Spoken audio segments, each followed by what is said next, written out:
Hi everyone, happy Easter if you celebrate it, and I hope you're not eating too much chocolate.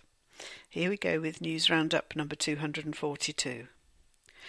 How about this for kicking a football a long distance? A Daily Mail article says a ball booted out of a ground in Aberdeen, Scotland, ended up 1,100 miles away in Norway. The ball was kicked over a 25-foot fence at Bankside Football Club's Riverside ground by an under-19s team player, landed in the River Dee, floated into the North Sea, and was then carried all the way across to the Norwegian island of Vanna. Norwegian Johnny Mikkelsen then found it and informed the club after he was able to make out its name written on the ball. Bankside Club Secretary Tom Ewan said balls are regularly lost in the river, but this was the first time they had ever been found. I wonder if that's a record. Some of Britain's most common birds are under threat, reports the Daily Mirror.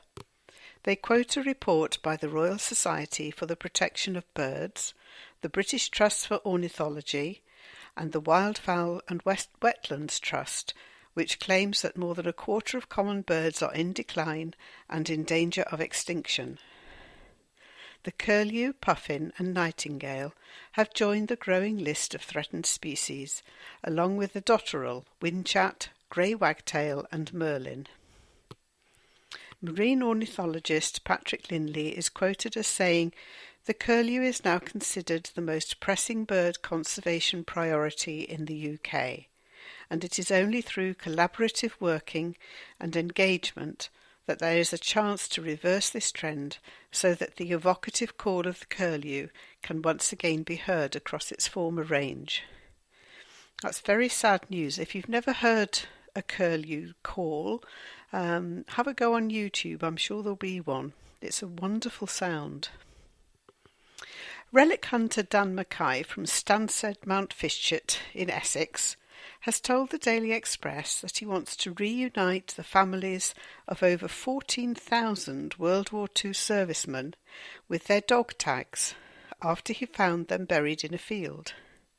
He discovered the military tags under the earth beside the site of a World War II anti-aircraft battery just outside London.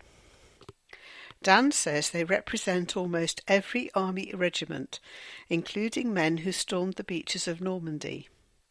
From hundreds of hours of research, I found out I have dog tags belonging to thousands of soldiers. That includes military medal winners, POWs, foreign medal winners, and hundreds mentioned in dispatches. And I still have thousands more to get through. Sounds as if he could do with a hand. There is such a shortage of volunteer helpers that thousands of young people are having to wait for a place in the Scouts, according to The Guardian. And Chief Scout Bear Grylls has called for more adults to volunteer with the organisation to help clear the longest waiting list in its history. Our challenge is to keep recruiting even more adults, as we've got 51,000 young people wanting to join and benefit from what Scouting offers, he said.